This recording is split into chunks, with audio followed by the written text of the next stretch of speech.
São tão volumosas as relações comerciais entre o Brasil e China que quando o país asiático suspende a compra de carne brasileira por risco de vaca louca, é a própria oligarquia brasileira que se põe louca porque não tem nenhuma outra alternativa de envergadura para vender.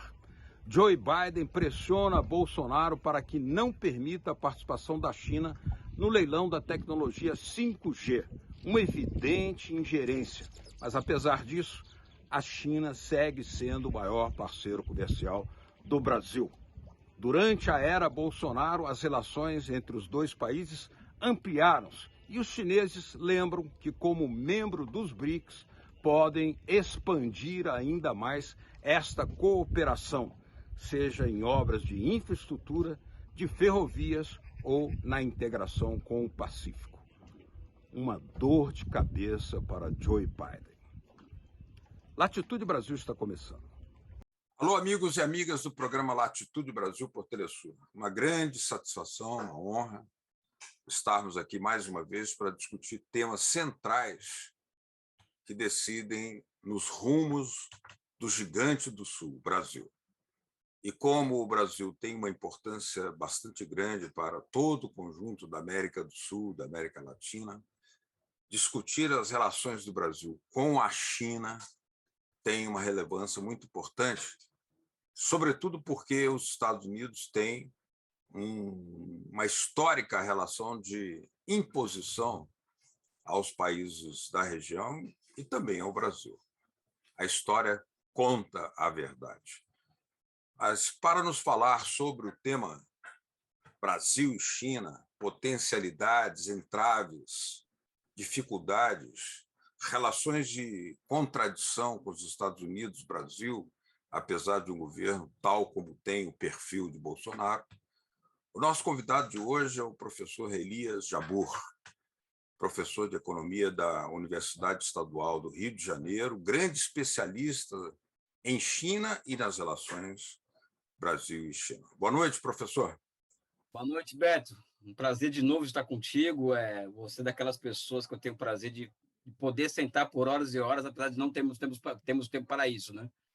Mas você é uma pessoa que tem muito prazer de trocar ideias, te ouvir, enfim, um homem de sabedoria, né? Muito obrigado, professor. Nós é que agradecemos a sua disposição de estar aqui conosco.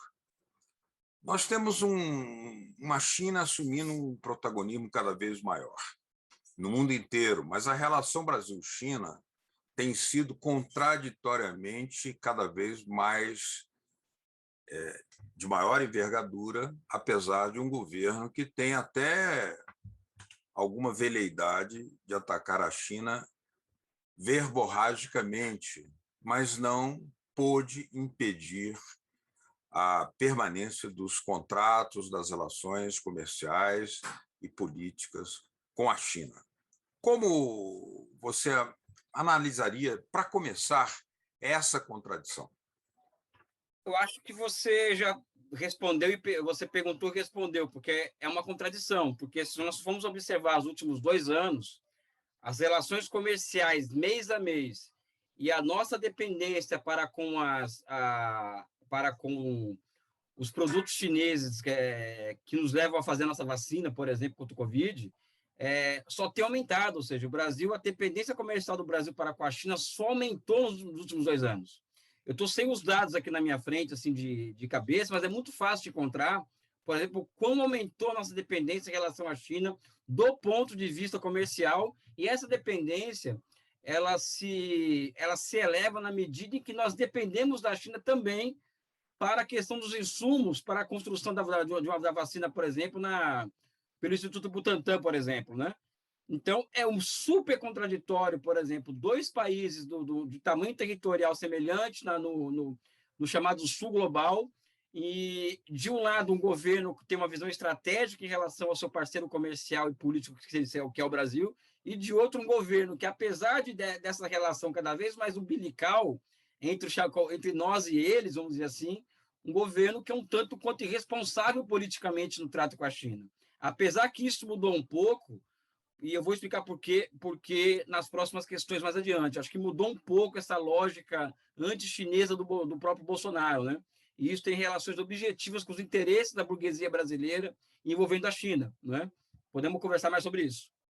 Por exemplo, esta questão que você aponta estaria relacionado, por exemplo, à atitude da China em suspender a compra de carnes, que pode ser uma coisa muito transitória, pode ser um gesto político, já que estamos diante da evidência de um leilão na qual a China quer participar, está prevista a sua participar para a tecnologia 5G, telefonia 5G, e no qual os Estados Unidos se apresentam nesse tabuleiro de xadrez como um oponente e encontra o Bolsonaro numa posição que não é, até o momento, aquela que o Joe Biden gostaria. Quer dizer, nós estamos diante de um tema explosivo. Como é que você analisa isso? Beto, você foi um ator e partícipe de um processo que foi a construção das alternativas de governo popular no Brasil. Gostemos ou não, se foi bom ou ruim, isso é uma outra história, mas você foi ator que participou daquele processo. E você sabe muito bem que uma crise como essa da carne, ou seja, dessa vaca, uma outra crise da vaca louca, isso se resolveria à época em que você esteve à frente, você era observador privilegiado daquele processo, uma ligação do Lula para o Rugental. Rugental, vamos resolver isso aqui rapidamente, e resolvia, né? Então, claramente, o que está acontecendo hoje com essa questão o caso básico da carne tem relação direta com uma retaliação política dos chineses. Ainda uma retaliação sutil, eu acho, dentro do que eles podem fazer contra o Brasil. Vide a Austrália, ou seja, a China cancelou uma série de importações da Austrália. Isso está fazendo um mal terrível à economia da Austrália. É porque a Austrália caiu na dos Estados Unidos de acusar a China de vírus chinês, de espalhar uma xenofobia no país muito grande, né? E o interessante, abro parênteses aqui, é que a China comprava carnes da Venezuela, carnes da Austrália. E os americanos disseram, olha, pode continuar com essa retórica, que nós sustentamos essa retórica. Você sabe quem que substituiu a Austrália no mercado chinês de carnes? Sabe, Beto? Que país? Que país? Estados Unidos. Estados Unidos. Ou seja, essa é uma coisa interessante. Estados Unidos, eles não vão lá, a gente sustenta essa sua retórica anti-chinesa e tal, né? Eles se ferraram. O caso brasileiro, eu falei aqui mais anteriormente, que houve uma mudança da retórica, por quê? Porque na minha cabeça é muito claro, perto do que eu conheço do Brasil, e perto do que você conhece com mais profundidade do que eu, evidentemente, eu acho que aquele 8 de setembro o 7 de setembro foi simbólico para o bolsonarismo e o 8 de setembro foi simbólico. Por quê? Porque é muito claro que o Michel Temer foi a Brasília enquadrar o Bolsonaro. Ele foi lá falar em nome do sistema financeiro e falar, olha, é o seguinte, acabou a festa, o seu comportamento está começando a atrapalhar nossos negócios. O que significa isso? Se abre-se um pedido de impeachment na Câmara dos Deputados, a Câmara para por 6 meses. E uma série de pautas que é de interesse das grandes corporações e da banca no Brasil ia parar, né? Então, Bolsonaro, para com essa coisa de golpe, de bater no Supremo, marxismo cultural, voto impresso, bater na China, chega, né? Ou seja, primeiro que demonstrou para o Bolsonaro quem manda, e um outro detalhe, né? Se você não sabe, Bolsonaro, até que o Michel Temer colocou ele para conversar com Alexandre de Moraes, Alexandre de Moraes vai mandar prender o filho dele, né? Ou seja, isso é público e notório, isso não é nem teoria de conspiração, isso é público e notório, e o Bolsonaro, ele é uma figura que psicologicamente ele é uma figura muito frágil e que não confia em ninguém, e somente confia a base dele, assim, emocional, aos filhos dele. Mexeu com os filhos dele, ele sai de si, né? E a partir dali, meu amigo, mudou completamente aliás, o Bolsonaro está medindo palavra para falar. Será que nós podemos dizer, por esse raciocínio seu, que a partir de um maior protagonismo do Centrão e de um Bolsonaro cada vez menos Bolsonaro, a relação Brasil e China tenderá a apontar, não estou falando para coisas imediatas, estou falando para coisas de longo prazo, para uma relação de maior envergadura? Eu não sei te responder, eu sou honesto, assim, quando eu não sei de dar uma resposta, eu não sou... Que hoje a moda, as pessoas falarem que é conhecer tudo de tudo, eu não conheço tudo de tudo, porque as coisas são muito previsíveis. Por quê? Porque existe o terceiro elemento dessa brincadeira, que é as relações entre Estados Unidos e Brasil.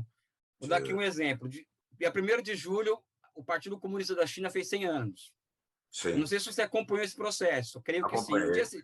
No dia seguinte, o Lula faz uma declaração. O Lula é o favorito para ganhar as eleições no ano que vem, rasgando elogios para o Partido Comunista da China. É verdade. No dia 3 de julho, Biden liga para o Bolsonaro e pede para o Bolsonaro receber o chefe da CIA. Ou seja, pela primeira vez na história do Brasil, o presidente do Brasil recebe o presidente da CIA, o chefe da CIA. E o Bolsonaro, com aquele jeitão dele, espontâneo, maluquete dele, ele naquele secado, perguntaram, qual foi? Ele falou, recebi aqui o chefe da CIA, achando muito importante, né? Recebi aqui, é bem colonial, bem um chefete colonial, né? Eu estou aqui, recebi o agente da CIA, não sei o quê, o chefe da CIA. E aí, Bolsonaro, qual foi a pauta? A pauta foi a América do Sul. Você vê aí a Argentina, você vê o Chile, ou seja, ele abriu a boca. Então, existe um terceiro elemento aí que coloca, vamos dizer assim, dúvida se vai haver uma maior envergadura estratégica nas relações Brasil-China com a permanência do Bolsonaro e do bolsonarismo no governo brasileiro. Você coloca isso como uma sombra, né? Uma sombra ainda cheia de interrogações. Né? Interrogações também pelo seguinte: o Bolsonaro tem coisas que pouca gente fala, porque o Biden, ainda na grande imprensa brasileira, ele é visto como uma figura que significa razão, significa algo melhor que o Trump, ele é uma alma iluminada, perto do que foi o trumpismo e tal. Então, tem coisas que não se colocam na grande mídia. Mas o Bolsonaro, por exemplo, ele ofereceu para o Biden exploração conjunta da Amazônia. Ele fez uma carta para o Biden oferecendo isso para o Biden. Então, na minha visão, perto da minha percepção dos fatos, que talvez não seja tão longa quanto a tua, Beto, eu acho que a relação do Biden do Bolsonaro com o Biden é estratégica para o Biden, entendeu?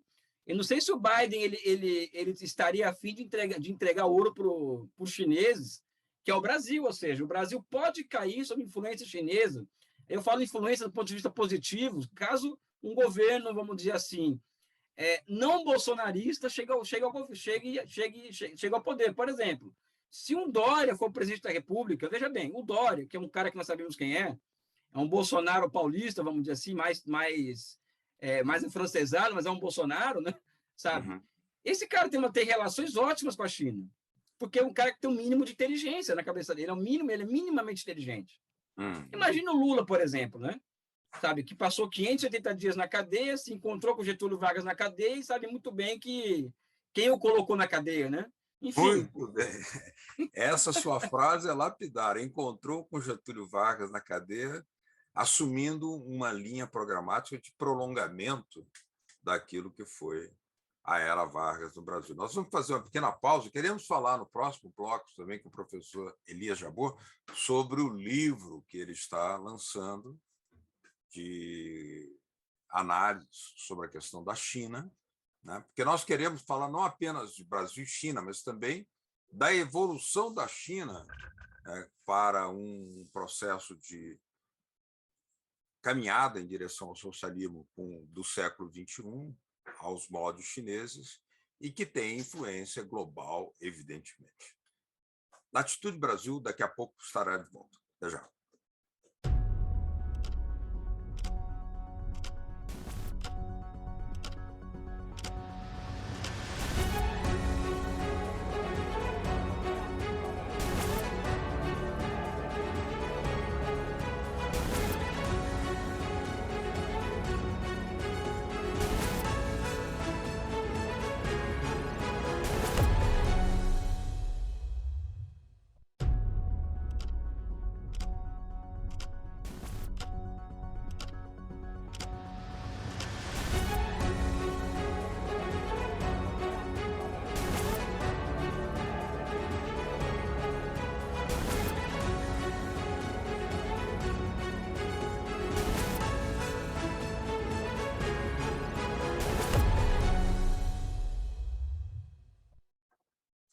Latitude Brasil está de volta, hoje conversando com o professor Elias Jabbour, professor de Economia da Universidade Estadual do Rio de Janeiro, um dos grandes especialistas em China no Brasil e também das relações Brasil-China, que tem uma importância e uma envergadura muito, muito significativa para toda a América Latina.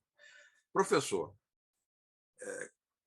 no bloco anterior, o senhor tinha falado sobre essa relação entre o Vargas e o Lula, ou o Lula se encontrando com um nacional desenvolvimentista do Vargas cada vez mais.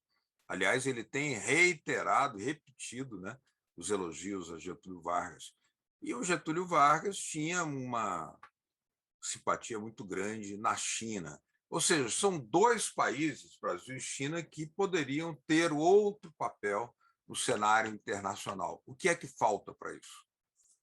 Eu vou te contar uma história que me disseram na China isso não está registrado, mas é público entre as altas figuras que estudam a relação Brasil-China na China, que é a seguinte, não sei se você conhece essa ou se eu já te contei. Chegaram no Mao Tse-tung e disseram, olha, o Getúlio Vargas se suicidou, né? E o Mao Tse-tung disse o seguinte, não, ele não se suicidou, ele foi assassinado pelo imperialismo norte-americano. Ou seja, o Mao Tse-tung ele tinha uma visão muito mais larga, profunda e estratégica do que significava o Getúlio Vargas para o Brasil do que o próprio Partido Comunista do Brasil na época, né? Olha que interessante isso. Sem dúvida. Olha que interessante isso. Então, eu acredito, quando eu falo do Lula, não é que eu sou lulista, que vai votar no Lula, a questão não é essa, mas que eu tenho percebido uma aproximação do Lula com um discurso que eu chamaria, não sei se você concorda comigo, de um nacionalismo revolucionário, ou seja, porque não é somente nacional desenvolvimentismo, né? É porque é um nacionalismo com uma base, vamos dizer assim, socialista muito forte, que é o PT, que é o PCdoB, que são outras forças políticas interessadas na instauração de um regime político de outro tipo no Brasil.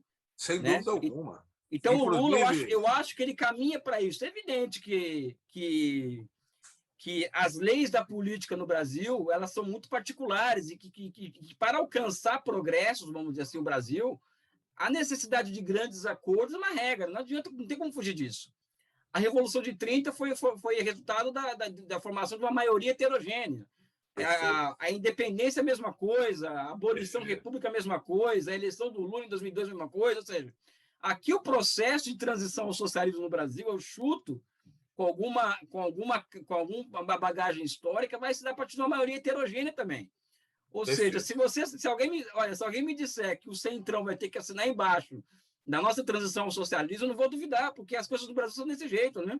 O neto da Maria Louca, o filho, ele assinou a independência, um estancieiro, como Getúlio fez a nossa industrialização, e vai que o Centrão assina embaixo da nossa transição ao socialismo. Ou seja, é evidente que é uma broma isso, mas eu acho que isso tem alguma profundidade histórica que a gente está colocando, né? Enfim, para agregar uma pimenta muito importante aí nessa linha, eu quero dizer, você revelou uma coisa, ele revela outra, que não é nenhuma revelação, mas Leon Trotsky, fundador do Exército Vermelho, apoiou o Cárdenas e Getúlio Vargas, recomendava o apoio dos revolucionários ao Getúlio, porque dizia que Getúlio aplicava, cumpria com parte do programa que interessava historicamente a classe operária, era uma espécie de bonapartismo sui generis, com potencial revolucionário. O mesmo Cárdenas, no México, que foi quem nacionalizou o petróleo. Quer dizer, dentro disso, um Lula que começa no antivarguismo dialeticamente elevado para uma aproximação com a China e, na volta dessa cambalhota histórica, se dá de acordo com o Programa Nacional de Desenvolvimento, que é, sim, um nacionalismo revolucionário. Não, mas é assim, cara... Beto, eu ficaria até amanhã falando desse tipo de coisa contigo, porque, primeiro, eu já revelei aqui, acho que para você, algum programa, eu sou filho de libanês, né? Aliás, eu sempre conto essa história, que meu pai era um libanês, que foi para o Brasil e tal, e ele chorava quando via o hino brasileiro, né? Então, eu não entendia isso, um libanês, aí ele me falou por quê e tal, era criança, né? E desde então eu alimentei eu me transformei em um cara de esquerda, em um comunista mesmo, de fato, vão aqui me revelar, né? A partir do meu nacionalismo, né? Não foi o contrário como o Brizola, né? Vamos dizer assim, né? Então, aliás, foi como o Brizola, chegou à esquerda pela via do nacional, né? O meu caminho é meio que semelhante a esse, né? Então, a centralidade da questão nacional ela é fundamental para entender a época que vivemos. É o espírito do tempo ainda, né? É o diagnóstico do nosso tempo. E cabe a nós a construção de um conceito emancipador que eu chamaria de Projeto Nacional de Desenvolvimento do Brasil, né? Ou seja, eu acho que esse é o meu papel, o seu, sobre disso que estamos tratando aqui no fundo, né? Pois é, mas o Brasil poderia ter uma relação com a China de protagonismo a protagonismo, que não fosse nem de dependência, que não fosse apenas algo conjuntural. Ou seja, o Brasil é membro dos BRICS, mas não assumiu plenamente isso. O que é que falta para poder assumir ser um membro dos BRICS?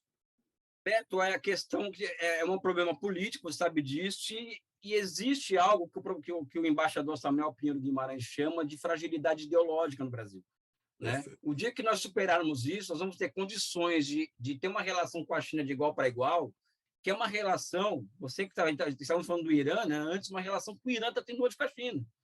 O Irã é um país sancionado economicamente, com uma inflação de 2 dígitos, mas mas negociou um grande acordo comercial, tecnológico, político, etc., com os chineses, que, sob o meu ponto de vista, vai se transformar em um paradigma nas relações internacionais. Ou seja, um acordo de 200 bilhões de dólares, se não me engano, de investimentos em 20 anos em ferrovias, rodovias, um metrô de Teherã e transferência de tecnologia, que é mais importante, não é investimento, não é somente a exportação de capitais, mas também a entrega de capitais para os iranianos, além de unidades industriais e troca de petróleo. Isso é revolucionário. O Brasil poderia seguir um caminho semelhante, de fechar um grande acordo com os chineses para solucionar essa questão da unificação do nosso mercado interno, da reunificação do mercado interno brasileiro a partir de trens de alta velocidade, rodovias, portos, e a transferência dessas tecnologias para o Brasil em troca de commodities, ou seja, é um caminho que nos levaria a um processo de reindustrialização, né? E um caminho virtuoso que as commodities poderiam gerar ao país a partir da existência delas no Brasil. Eu não sou daqueles caras que ficam condenando o agronegócio, eu acho que o problema nosso não é o agronegócio, não tem indústria de base, não tem indústria mecânica pesada, não ter mais a indústria que a Operação Lava Jato destruiu. Esse que é o problema do Brasil hoje, não é o agronegócio em si e o que ele representa. Enfim, eu acho que os chineses eles significam possibilidades estratégicas de reindustrialização para o Brasil, como vai acontecer com o Irã, e com o Paquistão, com o Afeganistão, caminha para o mesmo nível de relação. Você conhece, eu repito aqui, melhor do que eu essas relações, porque você acompanha isso de forma mais detida, né? Com esses países em particular. Eu vejo isso, né? Perfeito. E, inclusive, lembrando que nessa contradição está presente o fato de que foi a Revolução de 64, assim chamada pelos militares, né? Contra a Revolução, que rompeu as relações com a China, mas foi um general da era Vargas, era varguista, virou presidente da República, Ernesto Geisel, que reatou as relações com a China, e ele mesmo foi um general, um presidente que expandiu a indústria de base, as estatais do Brasil, e também as relações com a África, com a China e com o mundo considerado maldito pelos Estados Unidos. Esse processo do Geisel não está presente hoje, desafiando qualquer um, mesmo um Bolsonaro, mesmo um Lula? Eu vejo sempre continuidade histórica. Eu sou o cara que eu sou muito atacado pela esquerda aqui no Brasil, e eu falo isso com tranquilidade, porque eu sempre vejo continuidades e rupturas de algumas figuras históricas. Eu vejo, por exemplo, um Dom Pedro II, eu vejo um Zé Bonifácio, vejo um Dom Pedro II, vejo um Floriano Peixoto, vejo um Getúlio, vejo um JK, vejo um Geisel, vejo um Lula, e eu vejo uma linha de continuidade de ruptura, mas de continuidade entre essas figuras históricas. Né? E é evidentemente que o projeto que o Geisel estava encampando naquela época, cá entre nós, pessoal, a verdade era revolucionária. Era um projeto progressista. Não tinha nada ali de reacionário no conteúdo daquilo ali. Ou seja, existe uma história também que é a seguinte: foram falar para o Geisel vai reconhecer a República vai reconhecer Angola. Primeiro com a União Soviética, você sabe muito bem que aquilo ali, que fez que a independência foi os cubanos que fizeram aquilo ali. Ele respondeu com um F, né? Não vou falar aqui palavrão, né? Sabe? Mas falou um palavrão. Ou seja, porque ele via, ele foi presidente da Petrobras e sabia que Angola tinha muito petróleo. E ele olhava para o balanço de pagamento do Brasil e via o déficit comercial brasileiro graças ao petróleo, vamos dizer assim, né? A nossa falta de petróleo. E ele via que o Brasil estava construindo uma indústria de construção moderna. Ele estava pensando na troca de engenharia mecânica pesada para o petróleo com Angola, ou seja, ele estava pensando em outro patamar, não estava pensando, sabe? Enfim, É isso, né? Não foi por acaso que o comandante Fidel Castro declarou que a diferença entre a ditadura do Brasil e a da Argentina a do Brasil era estatizante, industrializante, nacionalista, e a da Argentina era oligárquica, desindustrializante e privatizante. Com O isso, Fidel falou, agradeço. Fidel falou isso. Fidel falou, tá falado, né? Acabou de me salvar, Beto. Agora que você falou, você fez essa citação, eu posso espalhar esse vídeo aqui no Brasil, nesse programa, porque ninguém, já que o Fidel falou, e é isso mesmo, né? Eu estava presente, eu escutei numa coletiva essa afirmação Genial, do genial. jornalista latino-americano. Professor Elias Jabbour, foi um grande prazer. Pena que nosso tempo é tão curto, mas as ideias deixadas são muito longas, muito incisivas, muito interrogantes e desafiadoras para entender o Brasil, a China e a América Latina. Muito obrigado pela sua presença aqui em Latitude Brasil. Eu que agradeço e aproveito para deixar aqui no ar aqui que estarei lançando o meu livro agora esse mês pela Boitempo Editorial, China, o Socialismo do Século XXI. O lançamento vai ser no dia 22 de novembro, às 11 da manhã. É um grande lançamento com algumas figuras que eu não posso revelar ainda, né? Não posso dar o spoiler porque não estou autorizado, mas é uma obra e mais uma obra aí que eu estou entregando para o público em geral, em conjunto com o economista italiano chamado Alberto Gabrielli, ou seja, China, o Socialismo do Século XXI, é o próximo livro pela Boitempo Editorial, que vai ser lançado agora no dia 22 de novembro. Obrigado, Beto, um beijo no seu coração. Estaremos no encalço, estaremos sempre atentos a essas novos lançamentos e esses novos passos. Parabéns. E a vocês que nos acompanharam em Latitude Brasil, muito obrigado pela sua atenção. Até semana que vem, com mais um programa sobre a realidade desafiadora, difícil, do Gigante do Sul. Aquele abraço. Tchau.